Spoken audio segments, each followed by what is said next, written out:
अस्सलाम वालेकुम नाज़रीन, ईद के इस खुसूसी प्रोग्राम के साथ मैं हूं आपका मेज़बान मुज़म्मिल सरवर्दी। आज ईद की खुशियों में हम ईद मनाने आए हैं पाकिस्तान के एक नामवर गुलकार, पाकिस्तान के एक नामवर अदाकार, पाकिस्तान के एक नामवर प्रोड्यूसर, पाकिस्तान के एक नामवर शायर, पाकिस्तान के एक नामवर स्केच बनाने वाले अली ज़फ़र के साथ। इनके गाने आपने सुने हैं, इनकी एक्टिंग आप देखते हैं, इनकी शायरी आप पढ़ते हैं और साथ साथ ज़िंदगी का आगाज़ तो उन्होंने एक स्केच बनाने से शुरू किया। लेकिन ईद की खुशियाँ हम अली ज़फ़र के साथ कुछ खट्टी मीठी मनाएंगे, कुछ संजीदा बातें भी करेंगे और कुछ गैर संजीदा बातें भी करेंगे। आपको तो सिर्फ अली ज़फ़र से गाने सुनने हैं, लेकिन मुझे उनसे बातें करनी है। अस्सलाम वालेकुम अली ज़फ़र। वालेकुम, कैसे हैं आप? क्या होता है ईद वाले दिन? अली ज़फ़र की ईद कैसे क्या होती है? अली ज़फ़र की ईद जैसे ज़्यादातर लोगों की होती है, रिश्तेदारों के साथ मीठा खाते हुए, सेमियाँ और मीठा खा लेते हैं जितने आप डाइट कॉन्शियस हैं, सेवइयाँ खा लेते हैं? आजकल तो बहुत, बल्कि मैंने सर्दी में बहुत मीठा खाया है। अच्छा। हाँ, बल्कि थोड़ा सा मेरा पेट भी निकल आया था क्योंकि अच्छा। मैंने जो ये कोविड वाली जो टाइम था, हाँ। और फिर जो सर्दियाँ थी उसमें मैंने जम के गाजर का हलवा रहा नहीं जाता, गुलाब जामुन आज सामने रहा नहीं जाता, जितनी मर्जी फिटनेस हो रही हो, ट्रेनिंग हो रही हो, वो फिर खाना ही पड़ता। पर उतना वेट नहीं आया जितना मैं कुछ मीठा खाऊं तो आ जाता है। इसीलिए आप आया, मैं यहाँ। आइए, बड़ा फर्क है। एंकर है। ठीक है ना। तो ईदी सीधी बांटते भी हैं आप, सिर्फ लेते हैं? कहते हैं एक्ट्रेस तो अदाकार तो सिर्फ ये फनकार लेना जानता है, देना नहीं। देखिए, बड़ों के सामने जो हमारे बड़े हैं हम हमेशा बच्चे रहेंगे, ठीक है, और जो हमारे बच्चे हैं जो हमसे छोटे हैं उनके हमेशा बड़े रहेंगे। तो बड़ों से ईदी ले लेते हैं, बच्चों को ईदी जितनी लेते हैं उतनी देते हैं या ज़्यादा लेते हैं, ज़्यादा कम देते हैं, क्या रेशियो रखते हैं? अब तो उम्र नहीं रही ईदी लेने वाली, लेकिन फिर भी नानी अम्मा दे देती है, नानी माँ या अम्मी दे देंगी, या सास ससुर दे देंगे कुछ। अच्छा। लेकिन बच्चों में ज़्यादा तकसीम ज़्यादा करते हैं, बच्चों में ज़्यादा तकसीम करते हैं। और Ali Zafar, on the whole इस वक्त मैं अगर आपसे बात करूं तो आपको पाकिस्तान की जो इंडस्ट्री है, जो हमारी शोबिज़ इंडस्ट्री है, इसमें यूनिटी नज़र आती है? क्योंकि हमें पॉलिटिशियंस में तो नज़र नहीं आती। आप फनकार आपस में एक दूसरे को ईद मुबारक कहते हैं या नहीं, अलूफ रहते हैं एक दूसरे से? क्या लेते हैं, लेकिन इंटरेस्टिंगली, चूँकि आपने सवाल बड़ा इंटरेस्टिंग किया है। हाँ, मैंने आप सियासतदान तो एक दूसरे को ईद मुबारक नहीं कहते हैं। फनकारों का भी कुछ आप ऐसे ही समझ लें। मैंने एक शिफ्ट होती हुई देखी है ओवर टाइम। वो ये कि आहिस्ता आहिस्ता सब जो लोग हैं ना, वो थोड़ा एक दूसरे से सेक्लूडेड होकर अपने अपने उसमें चले गए हैं। अब इसमें आई थिंक मुझे ये नहीं पता कि सोशल मीडिया का कितना हाथ है, या थोड़ा सा एक the world is changing so rapidly and to each his or her own. लेकिन थोड़ा सा जितना मैं चाहता हूँ, मुझे ऐसा लगता है कि जो इंडस्ट्री के फनकार हैं, जो लोग हैं, उनको आपस में ज़्यादा बैठना चाहिए, एक दूसरे को ज़्यादा अपनी थॉट्स, अपने प्रॉब्लम शेयर करने चाहिए, और कलेक्टिवली इंडस्ट्री बनाने में सबको एक पेज पे आना चाहिए। लेकिन अनफॉर्चुनेटली ज़्यादा यहाँ पे जो देखा जाता है ना, वो ये है कि जेलसी होती है, एनवी होती है, अगर कोई काम कर रहा है तो उसके पैर कैसे काटने हैं, वो होता है। आपको वो इतना ज़्यादा फील नहीं होता कि आप, वो होता है ना एक सपोर्ट। हमारी शोबिज़ इंडस्ट्री का भी हमारी पॉलिटिकल इंडस्ट्री जैसा हाल है। एक्चुअली ये जो माइंडसेट होता है ना, ये एक आप समझ लें एक तरह का हमारा नेशनल माइंडसेट बन गया हुआ है। इस पे मैंने बहुत सोचा actually, and because you are an intellectual yourself, आप सोचते हैं, तबसरा भी करते हैं। मैंने ये बहुत सोचा कि हमारा जो यहाँ मुल्क में जो एक इंडिविजुअलिस्टिक माइंडसेट है, इनफरादी, कि मेरा इसमें क्या है, ये कैसे आया, ये कहाँ से आया। तो इसके पीछे भी जो मुझे जो रीज़न समझ आई, हो सकता है मैं गलत हूँ, वो ये है कि everything boils down to economy, economics and मईशत पे डिपेंड करता है। तो जिस माशरे में हर वक्त ये फियर और इनसिक्योरिटी रहती है ना लोगों को कि मेरा कल क्या होगा, मेरे पास कल खाने को होगा कि नहीं, क्या मैं कल भी इतना मशहूर होऊंगा, तो ये सारी इनसिक्योरिटीज और फियर जो रहता है, नहीं, मैंने ये देखा ये कल क्या होगा फियर जो है गरीबों से ज़्यादा अमीरों में है, सब में है। नहीं, गरीब से मिले वो ज़्यादा मुतमईन है, अमीर जो है उसको कल की बड़ी फिक्र है। गरीब के पास गवाने के लिए कुछ नहीं, उसको तो ज़्यादा फिक्र है, उसके पास तो बेचारे के पास पहले कुछ नहीं, ठीक है, तो लेकिन उसने अर्न करना है, ज्यादा लेना है, वो सीख गया हुआ है डे टू डे मेहनत करके, डे टू डे लिविंग का। अब ये शोबिज़ के स्टार्स के तो अल्लाह की देन, बड़ा कुछ है,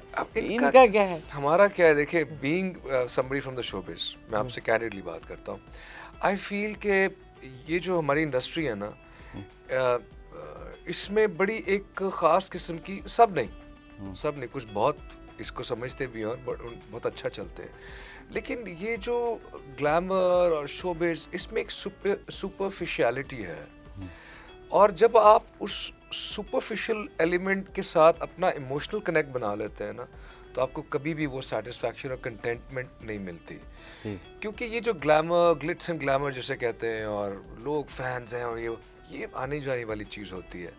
एक्चुअल जो इंसान खौफ आने जाने का भी तो ले बैठता है ना, तो वो यही ना, इसी चीज़ की इनसिक्योरिटी कि क्या कल मैं इतना मशहूर रहूँगा, क्या मेरी इतनी फ़ैन फॉलोइंग होगी कि नहीं।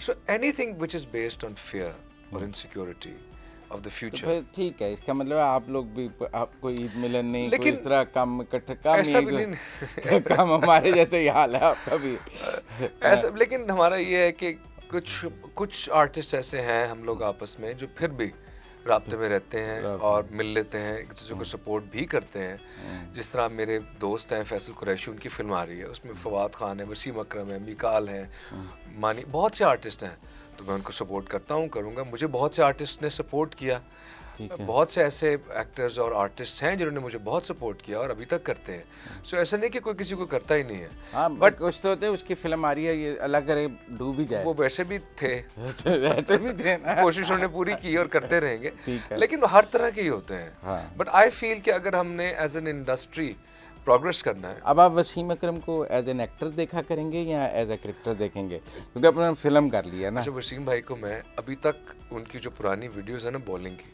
वो देखता हूँ और स्टडी करता हूँ, क्योंकि मुझे फास्ट बॉलिंग का शौक था, मैं क्रिकेटर बनना चाहता था। और अभी भी वसीम भाई को मैं व्हाट्सएप करता हूँ, मैसेज में पूछता हूँ, वसीम भाई ये आपने कैसे किया था? तो कहते यार मैं तेरे को एक मैसेज पूछा कि तू गाना एक सुर कैसे लाया, किवें लाया सी, तो मेरे दस देगा तेरे टाइम लगे। दोस्ती तो आपकी शुएब अख्तर से भी बहुत। हाँ, शुएब अख्तर भी बड़े एक ज़बरदस्त है, वो भी अब जो है मेरी तरह होस्ट और एंकर बनते जा रहे हैं आहिस्ता आहिस्ता। वो मल्टी डायमेंशनल एक इंसान है, is a very good businessman, he is very smart, और उनकी जो his mind is very sharp. फिर अली जफर अब फिल्म क्यों नहीं बना रहा? एक बनाई थी फाइन ट्रबल, दोबारा नहीं बनाई, क्यों? जवल भाई, बात यह है कि पाकिस्तान की फिल्म इंडस्ट्री चल पड़ी है, थोड़ी नजर आई हैं, 2-4 फिल्में चलती, कुछ डूबी कुछ निकली, ऐसे ही होता है फिल्म में। देखिए, फॉर अ लॉन्ग टाइम ना I always kept my self very diplomatically correct, कि लेकिन नाउ आई थिंक कि सब बातें खुल के करनी चाहिए, ताकि अगर किसी बात से कुछ इस्लाह होती है, कुछ सीखने को मिलता है तो करें। द थिंग इज़ कि एक फिल्म चलने से या 2 फिल्में चलने से कुछ नहीं होता, उससे फिल्म इंडस्ट्री नहीं बनती। ओवरऑल स्क्रीन्स भी कम है हमारे। करेक्ट। तो आपको साल में मुताद्दद ऐसी फिल्में चाहिए, इतनी क्वांटिटी में, यानी कि आपको कम से कम 20-25 फिल्में चाहिए अच्छी क्वालिटी की, जो आपको सिनेमा चला के रखे। हम बात घूम फिर के नुक्ता फिर वहीं आ जाता है, हमारी एक नेशनल साइकी बनी हुई है, और वो है इंडिविजुअलिस्टिक, कि इसमें मेरा क्या है। फिल्म में भी यही है, ऐसा ही है। हालांकि फिल्म तो टीम वर्क का काम है। देखें, एग्जैक्टली, मतलब सिंगिंग सोलो हो सकती है, बाकी काम सोलो हो सकते हैं, फिल्म तो टीम ही जीतेगी। मेरे ख्याल में कोई भी चीज़ टीम वर्क के बगैर नहीं हो सकती। कोई सियासतदान कभी गाना अकेले गा लेता है, सोलो परफॉर्मेंस करता है, कोई भी लीडर अपनी सोलो ही कॉन्सर्ट करके पैसे ले जाता है, साथ क्या है, तो फिल्म तो उसे मिलके बनानी। नहीं, बिल्कुल भी नहीं। मेरी सक्सेस के पीछे, मेरे गानों के पीछे बहुत से लोगों का हाथ होता है, बहुत से म्यूजिशियंस होते हैं, मेरे बैंड मेंबर्स। जब मैं स्टेज पे गाता हूँ तो जो पीछे जो लोग संगत कर रहे होते हैं, जो बजा रहे होते हैं, उनके बगैर में कुछ लेकिन टीम फिल्म में तो बहुत ज़्यादा एक्टर्स सब मिलके काम कर, तो film is a team work. So वो हम टीम बन के करते तो हैं, वो होती भी है, उसमें भी बहुत से चैलेंजेस आते हैं, हर छोटे छोटे मसाइल आते हैं, तो वो आपको सबको लेके चलना होता है। तो तीफा इन ट्रबल पार्ट 2 का कोई चांस नहीं? बिल्कुल है, बिल्कुल। कई सालों से कह रहे हैं, बनाते नहीं हैं। उज़ैर भाई, द थिंग इज़ कि मेरी कोशिश ये रहती है कि जब मैं कोई चीज़ पे काम करूं, या तो मैं ना करूं, या जब मैं करूं तो फिर मैं कोई ऐसी चीज़ करूं कि लोगों के एक्सपेक्टेशन पे पूरी उतरे। सेंटिमेंटल आदमी है। पिछले दिनों वो किक बॉक्सर कलीम की आपने वीडियो देखी, वो ढाबे पे काम करता है, आप बड़े इमोशनल हुए। क्यों? टैलेंट आपका ख्याल है कदर नहीं है पाकिस्तान में टैलेंट की, या हम अपने लोगों की उस तरह कदर नहीं करते? क्या हुआ? ज़िंदगी और क्या है सिवाय इसके कि जो इंसान अगर किसी के पास कुछ है वो उसके लिए कुछ कर दे जो उसके पास नहीं है, और हम दुनिया में क्या करने आए हैं। तो ये तो छोटी सी चीज़ें हैं, छोटी छोटी चीज़ें जो हम सबको एक दूसरे के लिए करनी चाहिए।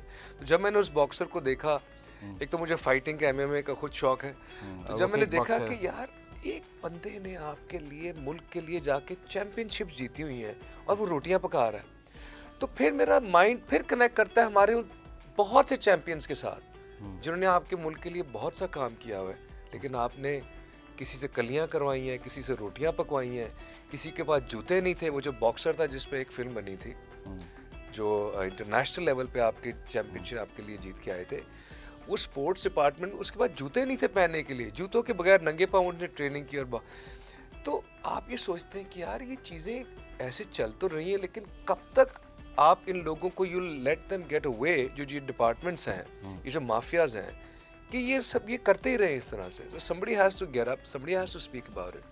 So that's what I think is important. लेकिन हमारे यहाँ लोग अपने इंडिविजुअल टैलेंट पे ही आगे आ जाएं, कुछ किसी की ट्रेनिंग या इस किस्म की तो नहीं। नहीं, आप अपने पर्सनल गट्स पे जो अचीव कर लें। इवन ये वसीम अकरम, शुएब अख्तर, आग कलीम, जो कुछ भी है वो पर्सनल गॉड गिफ्टेड टैलेंट ही है। आप शुएब अख्तर, अली जफर भी सिंगिंग सीखी तो उस तरह नहीं। आप शुएब अख्तर की किताब अगर पढ़ लें तो उसमें आपको ये देखने को मिलेगा कि जो उसका गुस्सा था अगेंस्ट द सिस्टम, जो उसको आगे नहीं आने दे रहा था, उस गुस्से की वजह से उसने एग्रेशन आया बचपन से लेके, उसकी वजह से वो फास्ट बॉलर बना। तो समटाइम्स जैसे मैंने कहा कि वो जो अपोजिंग फोर्सेस होती हैं, they give you the strength, they make you even stronger. ठीक है अली, ये बात तो ठीक है, लेकिन कहीं ना कहीं तो लोगों को जोड़ने की बात भी तो करनी पड़ेगी ना। मतलब तकसीम तो बढ़ती जा रही है, तकसीम बढ़ती जा रही है और मेरे ख्याल में और बढ़ेगी, और बढ़ेगी। आपको शायद मैं कुछ सियासतदान नहीं हूँ, कोई तज्जिया निगार नहीं हूँ, कोई फ़लसफ़ी नहीं हूँ, लेकिन है आपके ट्वीट्स उधर ही हैं। मैंने बहुत आई थिंक 1 साल पहले एक ट्वीट की थी कि अपनी पेटी बांध लें, बहुत बुरे हालात आने वाले हैं, और फिर हालात आते गए। अभी भी मुझे ये लगता है कि हालात मज़ीद बुरे होंगे। इन दैट साइकिल गीत गाया आपने जिससे लोगों को उम्मीद पैदा हो सके? गीत गा, बहुत से गीत गाए, गीत तो अब देखें ना, ईद है, लोग कहेंगे अली जफर का इंटरव्यू किया, कितनी संजीदा बातें करता रहा है, कुछ सुना नहीं उसने अली जफर से, लोग मुझे बुरा भला कहें। नहीं, मैंने गाना लिखा था, आसमां को छूते जाए हम, हर घड़ी को जीते जाए हम। थोड़ा गा। आसमां को छूते जाए हम, हर घड़ी को जीते जाए हम, हर आड़ से लड़ते रहे, हर बार और हम बढ़ते रहे। तो ये है कि मेरा ऐसा मानना है कि यहाँ लड़ने वाले और पॉजिटिव लोग भी बहुत हैं जो मुकाबला कर रहे हैं इन सारे फोर्सेस का। कुछ लोगों को आगे आने नहीं दिया जाता, कुछ लोगों को आगे आने। चलें अली जफर से गुफ्तगू जारी रखेंगे, काफ़ी संजीदा गुफ्तगू हो गई, ज़रा थोड़ा लाइटर गुफ्तगू भी करेंगे, लेकिन ब्रेक के बाद खुश आमदीद नाजरीन। अली जफर हमारे साथ हैं और ईद के इस शो में हम उनसे बात करें। अली जफर, बात आपसे तो पहले में तो काफ़ी संजीदा बात हो गई। शायरी करते हैं अब आप? कम करते हैं, ज़्यादा करते हैं? शायरी का मुझे शौक़ है, लेकिन मैं अपने आप को शायर नहीं कहूँगा। अच्छा। क्योंकि उसका एक ख़ास वो जो, मैं शायर तो नहीं, हाँ, मगर हंसी जब से देखा मैंने तुझको, मुझको शायरी आ गई। तो थोड़ा सा अपना, थोड़ा सा हम शायर अली जफर को भी जानना चाहते हैं। गुलकार को जानते हैं, अदाकार को जानते हैं, हाँ जी, शायर अली जफर को क्या है? चलो मैं आपको कोई अपनी चीज़ जो है वो सुनाए ज़रा, अगर आपको शौक़ है। हाँ जी, थोड़ी शायरी ना। तो ये मैंने एक लिखी थी, इसका नाम है सुकून। सुकून, नाज़रीन सुकून। ये मेरे हर सू एक सुकून सा क्या है, हाँ। खामोशी में छुपा जुनून सा क्या है, बाहर एक तूफान है बरपा और अंदर सन्नाटा। बाहर एक तूफान है बरपा और अंदर है सन्नाटा। बाद में पछताने वाले 1000 बार बिखरते हैं, समेटे न सिमटे हाथों से फिसलते हैं। अगर मुझे जान पाओ तो ये भी जान लेना कि मैं कौन हूँ और मेरे हर सू ये सुकून सा क्या। लेकिन शायरी कोविड में या पहले भी? नहीं, पहले भी थी, लेकिन कोविड में निखार आया। कोविड में ज़रा तन्हाई मिली ज़्यादा, तन्हाई में ज़रा। नहीं, आपने कोविड में गाने लॉन्च किए जी। आप कोविड में भी आराम से नहीं बैठे? काम नहीं रुकना चाहिए, काम नहीं। लोगों का ख्याल है यूट्यूब से बड़े पैसे बनाते हैं आप। अगर एफबीआर वालों को ना बताएं तो फिर कितने पैसे यूट्यूब से बना लेते हैं? ज़्यादा नहीं, जितने ये यूट्यूबर्स और जो एंकर्स हैं ये बहुत ज़्यादा बनाते हैं, हमारा तो बिल्कुल ही बहुत थोड़ा होगा। नहीं, आपका ख्याल है जो मैं आपकी बात नहीं कर रहा, जो पॉलिटिकल यूट्यूबर्स हैं वो आपसे ज़्यादा, आपके गानों से ज़्यादा पैसे बना बहुत ज़्यादा। अच्छा, वो तो आई थिंक करोड़ों में बनाते हैं शायद। तो आप लोग आपके गानों करोड़ों में? चंद लाख बना लेता हूँ। लाख बना लेते ये एफबीआर के लिए? ये वाकई नहीं, वाकई मेरी हर चीज डिक्लेयर्ड है। मैं शुरू से जब मैंने कमाना शुरू किया महंगे आर्टिस्ट हैं, टैक्स पेयर, हर चीज हमारी। इतना महंगा कॉन्सर्ट करते हैं, वो कहते हैं अकेले अली जफर को बुला लें तो बाकी किसी को बुलाया ही नहीं जा सकता। सब फाइन, छोटा सा आर्टिस्ट। नहीं, वो कहते हैं महंगा आर्टिस्ट है जफर। नहीं, लोगों का प्यार है आई थिंक, लेकिन आपकी जो वर्थ, आपने respect and worth you have earned it, वो ड्यू होनी चाहिए। कुछ याद, ईद का मौका है, हमारे नाज़रीन को कुछ गाना भी सुनाएं। लोग आपसे गाना ही सुनना चाहते हैं, शायरी सुनी है, गाना भी सुनना चाहते हैं। लोगों के लिए आज ईद के मौके पे, ये मैंने हम के लिए सुल्ताना सिद्दीकी वो ड्रामा डायरेक्ट करी थी, उनके लिए एक लिखा था, जिंदगी गुलजार। हमारी प्रेसिडेंट है। जी, आपकी प्रेसिडेंट। जिंदगी गुलजार है ड्रामा था, उसमें ये शायरी की थी, तो वो गीत कुछ ऐसे था। जिंदगी गुलजार है, ये इश्क का दरबार है, किसी के गम को बांटना ही प्यार है, ये प्यार है। जिंदगी गुलजार है, यहाँ तितलियाँ मुस्कुराती हैं तो गीतों में ढल जाती है, यहाँ जुगनू जब जगमगाते हैं तो रंग बन जाते हैं, ये माना के आँखों में आंसू हैं, दिलों में बसी बेबसी, चलो ये भी माना के अपनों से बेहतर है अजनबी, यहाँ रास्ते दुश्वार है और मंजिलें उस पार हैं, मगर इसे जीने को दिल तैयार है, ओ तैयार है। जिंदगी गुलजार है, ये इश्क का दरबार है, यहाँ गमों को पालना बेकार है, हाँ बेकार है। बचपन की और इस ईद में फ़र्क है? बचपन में क्या करते थे? गुड्डी उड़ा ईद पे बचपन ये था कि बचपन में ना मुझे याद है कि मुझे एक मोमेंट याद है कि मेरे मामू जो है ना वो हर वक्त 100 रुपए देते थे, लेकिन वो 1-1 रुपए के नोट में बांट देते थे। फिर वो कहते थे 1-1 करके देते थे, ये लो, अच्छा, फिर ये एक और लो, 100 दफा तो ऐसे ऐसे देते थे कि आप गिनो, काउंट करो, तो बड़ा अच्छा लगता था कि इतने 100 रुपए मिल रहे हैं। अच्छा, मुझे मोमेंट याद है, लेकिन नाना नानी दादा दादी सब हयात थे, तो नानी अभी भी हैं माशाल्लाह, तो बस ईद पे नानी माँ को मिलने जाते हैं, ईदी लेते हैं, बच्चों को ईदी देते हैं। बिल्कुल, बच्चों को ईदी देते हैं। क्या मतलब हम ये कहें कि अब इस वक्त पाकिस्तान में, तो to be on a very serious note, हमारी जो नौजवान नस्ल है उसको पाकिस्तान से बहुत गिले हैं, अपनी पिछली नस्ल से भी बहुत गिले हैं, तो और एक एंगर और एक नाराज़गी नज़र आती है अगर आप सोशल मीडिया पे भी जाएं, तो इसको कैसे देखते?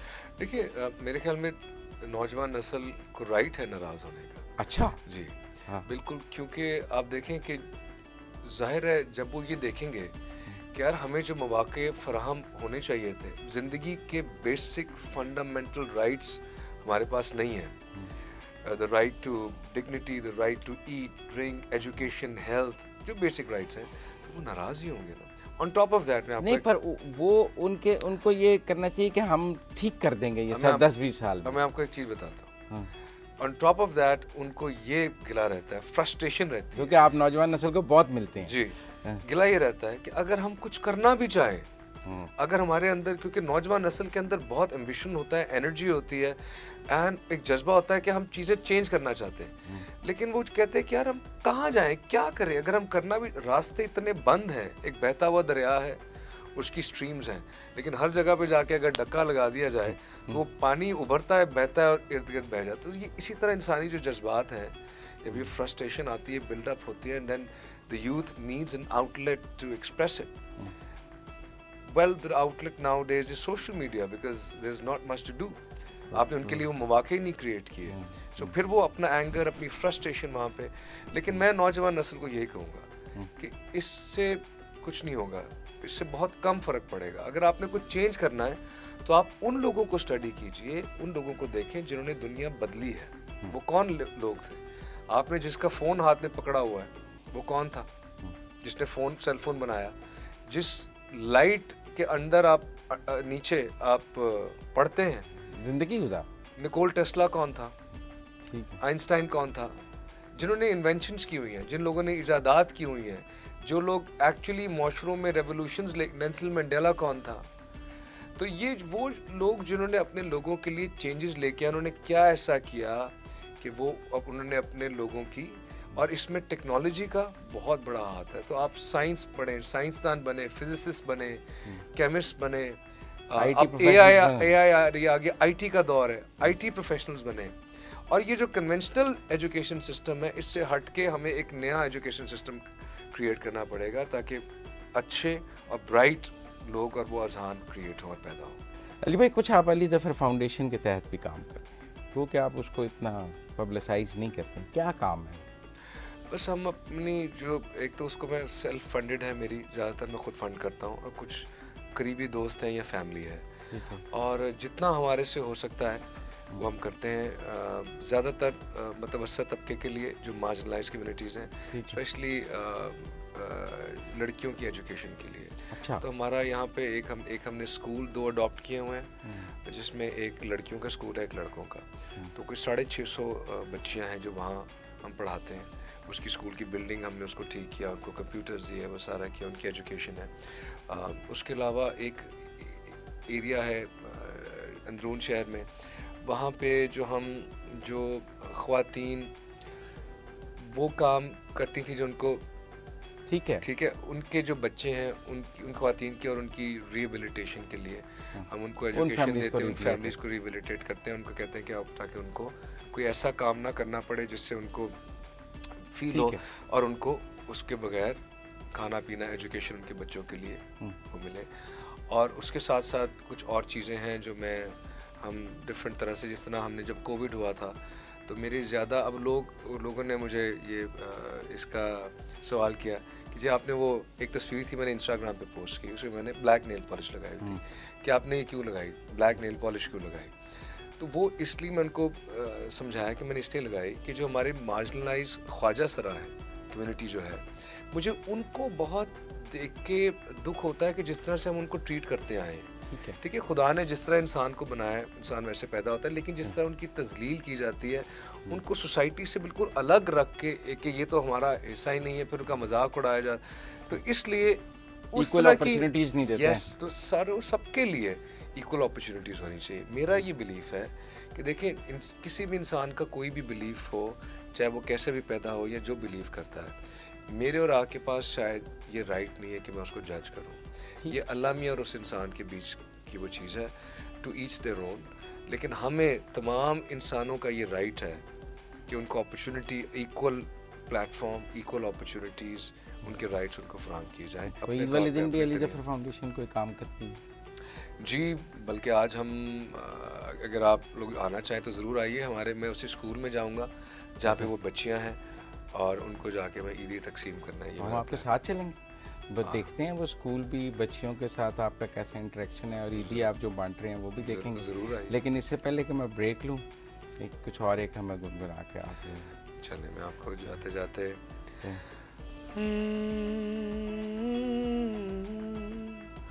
जुगनू से भर ले आंचल, बीत जाए कहीं ना ये पल, कल जो होगा देख लेंगे कल, हो कल जो होगा देख लेंगे कल।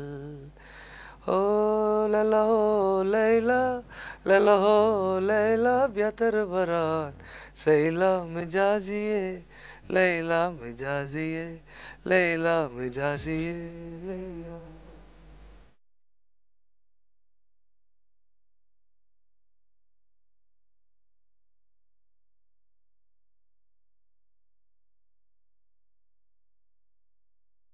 नाज़रीन ब्रेक अली ज़फ़र साहब ने हमें दावत दी है कि वो एक स्कूल जा रहे हैं बच्चियों के साथ ईद मनाने। तो अब यहाँ स्टूडियो से निकलते हैं, जाकर देखते हैं अली ज़फ़र साहब छोटी बच्चियों के साथ स्कूल में लड़कियों के साथ कैसे ईद मनाते हैं। तो ब्रेक के बाद स्कूल में मिलते हैं।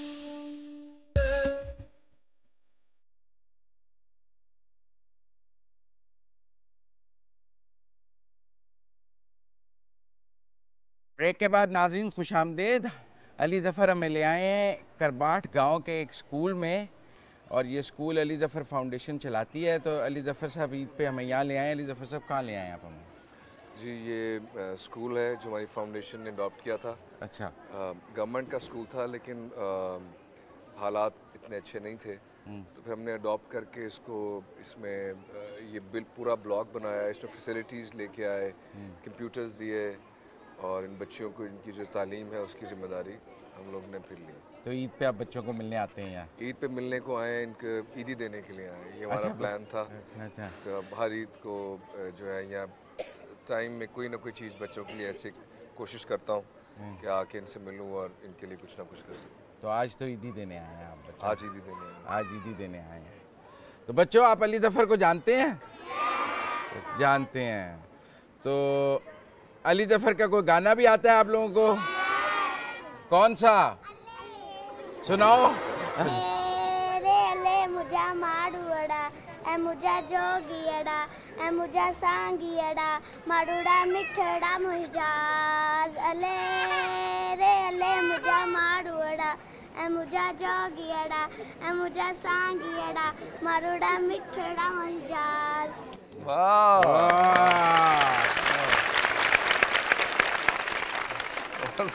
ये आप जरा आप गाएं, ये क्या गाना था? ये था अल्ले, जो कि सिंधी गाना है मेरा। पंजाब में लाहौर के बच्चे आपका सिंधी गाना गाते हैं। ये भी तो देखें ना आप। मेरा मकसद था ये गाने करने के लिए, ताकि जो हम डिफरेंट ज़बानें उनको इंट्रोड्यूस करें हमारे डिफरेंट कल्चर। वैसे अगर आप ये गाना गुनगुनाएं तो कैसे गुनगुनाएंगे? सब साथ में गाएंगे एक दफ़ा अल्ले। 1 2 3 4 अल्ले अल्ले मुझा मारवड़ा ए मुझा जोगियड़ा ए मुझा सांगियड़ा मारोड़ा मिठड़ा मुंजा मारोड़ा सांगियड़ा मुंजा। ये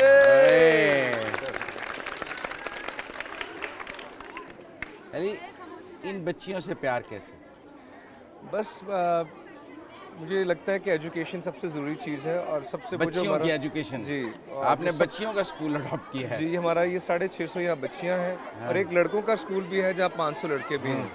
लेकिन बच्चियों पे ज़्यादा फोकस इसलिए रहता है क्योंकि बच्चियों की जो तालीम है वो घर में भी उसकी जो इम्पोर्टेंस है उसकी तरजीह देना, उसको सिखाना फैमिलीज़ को भी कि हमारे माशरे में बच्चियों के लिए, लड़कियों के लिए, ख़वातीन के लिए वो तमाम मौक़े, चाहे वो एजुकेशन हो या बाकी ज़िंदगी में मौक़े कितने ज़रूरी हैं।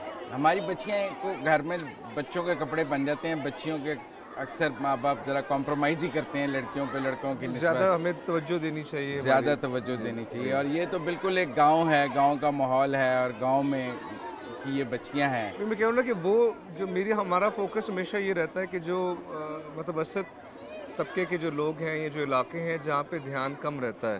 तो पहले भी जब मेरी फाउंडेशन ने जब राशन तकसीम किया था तो हमने 3 कम्युनिटीज़ चूज़ की थी, एक ख्वाजा सरा और एक क्रिश्चियन माइनॉरिटीज़ हमारी जो है डिफरेंट फेथ्स की, और म्यूजिशियंस जो मेरी फील्ड से लोग हैं, तो मैं उन पे फोकस करता हूँ। हम कोशिश ये करते हैं हम लोग उन पे फोकस करें। अब तो महंगाई बहुत हो गई है, लोग ईद पे अब के तो उस तरह कपड़े और राशन बहुत इशू रहा है, आपको लगा है? बस अब तो सिचुएशन ज़ाहिर है, सबको मालूम ही है कि इस वक्त मुल्क के हालात ऐसे हैं कि लोगों के लिए आम जिंदगी गुजारना on day to day basis इतना मुश्किल हो चुका है। हमें ईद पर महरूम तबकों को याद रखना चाहिए। बिल्कुल। और आपका भी ये ईद पे इन बच्चियों के साथ आना एक जेस्चर है कि हमारे जो नोटेबल्स हैं जिन्हें अल्लाह ने इज़्ज़त दी है, उन्हें अपने कौम की अगली नस्ल के साथ ईद मनानी चाहिए। बस मुझे ये लगता है, मेरा सोचने का तरीका ये है कि अगर हम, खुदा ने हमें जो भी अता किया है, अगर हम वो होते हुए उन लोगों का ना सोचें जिनको ज़रूरत है उस सारी चीज़ की, तो हम बहुत ही गुनाहगार और सेल्फिश ज़िंदगी जिएंगे। तो हमें उन लोगों का सोच के जीना है जिनके पास वो चीज़ें नहीं हैं जो अल्लाह ताला ने हमें। अगर हम अपनी वेल्थ की डिस्ट्रीब्यूट, आपने एक ट्वीट भी किया था कि कुछ सब 10 कितने % आपका ख्याल है अपने देते हैं? मैंने तो ट्वीट में ये कहा था कि अगर हमारे सारे पॉलिटिशियंस सिर्फ अपनी जो एसेट्स हैं उसका 10% सब डिक्लेयर कर दें कि हम आम लोगों के लिए देते हैं, तो कितना बड़ा चेंज आएगा।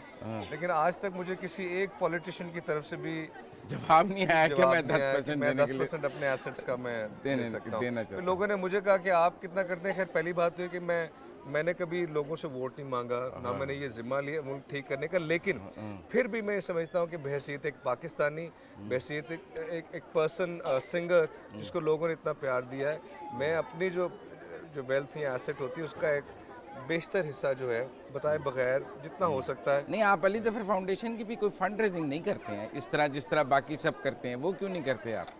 मैं जी अभी फंड रेजिंग पे इतना ज़्यादा गया नहीं, क्योंकि मैं खुद ही अपनी जेब से उसको चलाता हूँ ज़्यादातर। हमारी ये स्कूल वगैरह अपनी जेब से चलाते हैं, वरना सब तो पहले चंदा इकट्ठा करते हैं फिर कुछ करते हैं। कई दफ़ा ये होता है कि कुछ दोस्त यार जिनको पता है कि मैं कैसा काम कर रहा हूँ, जिस तरह ये जो बिल्डिंग ब्लॉक है, ये स्कूल का एक हमें चाहिए था, क्योंकि बच्चियाँ जो हैं वो धूप में, गर्मी में यहाँ पे पढ़ना पड़ता था, तो हमने पूरा एक ये ब्लॉक बनाया, कवर किया है।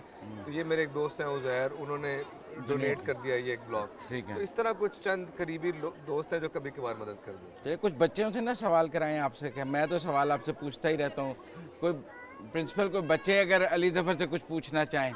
ज़रूर। मेरा नाम फातिमा है और मैं आपसे पूछना चाहती हूँ कि मैं आपकी बहुत बड़ी फ़ैन हूँ और मुझे आपके सॉन्ग्स भी बहुत पसंद है, मैं सुनती भी बहुत हूँ। और मैं ये पूछना चाहती हूँ कि आपको कौन सा सॉन्ग बहुत फेवरेट लगता है, और आप मुझे बताएं। मुझे अपना झूम गाना अच्छा लगता है, उसमें तो ज़रा झूम सुनाएं ईद वाले दिन बच्चों को। चलो आप लोग, लेकिन हम लोग, पता है हम लोगों ने ये लास्ट टाइम भी किया था कि सबको गाना चाहिए कि दिल झूम झूम चले, झूम झूम चले सोने सोने, दिल झूम झूम चले, झूम झूम सोने सोने। आपका बहुत बहुत शुक्रिया कि आपने हमारे लिए बहुत कुछ किया है। और मैं आपसे सवाल करना चाहती हूँ कि आप ईद कैसे मनाते हैं अपने घर वालों के साथ, और आपकी ईद की रूटीन क्या होती है? देखिए, आज तो मैंने उठते साथ सबसे पहले ये सोचा कि मैं आप लोगों के पास आऊँ, आप लोगों के साथ ईद मनाऊँ, और इसके बाद अपने घर वालों के साथ, फिर मैं अपने नानके जाता हूँ। फिर अपने जितने भी रिश्तेदार हैं, चचा चची, मामू ममानी। जी, नानी जिंदा है। नानी जिंदा है? जी, नानी से ईदी लेते हैं आप? नानी, हाँ, नानी अभी भी ईदी देती हैं। हेलो हीरो, क्या हाल है? इसके कपड़े देखें कितना स्टाइलिश है। स्टाइलिश है। क्यों नाम है इसमें? अली ज़फ़र का स्टाइल है ना? इसमें अली ज़फ़र का स्टाइल है। और अपने बच्चों को ईदी देते हैं? अपने बच्चों को ईदी देते हैं, सब फैमिली के साथ गुजारते हैं, सवियाँ खाते हैं। छोटे भाई को ईदी देते हैं? लेते हैं? छोटे भाई को भी दूंगा इस बार उसे भी ईदी दूंगा। और बेगम क्या ले लेती है? बेगम तो फिर सब कुछ ही ले लेती है। सब कुछ ही ले लेती है। ठीक है, बड़ी अच्छी, वो कुछ नहीं मांगती, लेकिन फिर भी कुछ ना कुछ आपस में हम लोग करते हैं। अगर अली ज़फ़र को इतनी अच्छी बेगम ना मिली होती तो बड़े मसाइल हो जाते अली ज़फ़र के लिए, जी, वरना दुश्मनों ने काम नहीं की। I am very blessed, very blessed इसमें। तो बहुत शुक्रिया लें, बच्चों से इजाज़त लें, आप ईदी तकसीम करें। हम रेडी है ईदी के लिए? ईदी के लिए रेडी? आ जाओ, आ जाओ। ये आपके लिए, आपके लिए।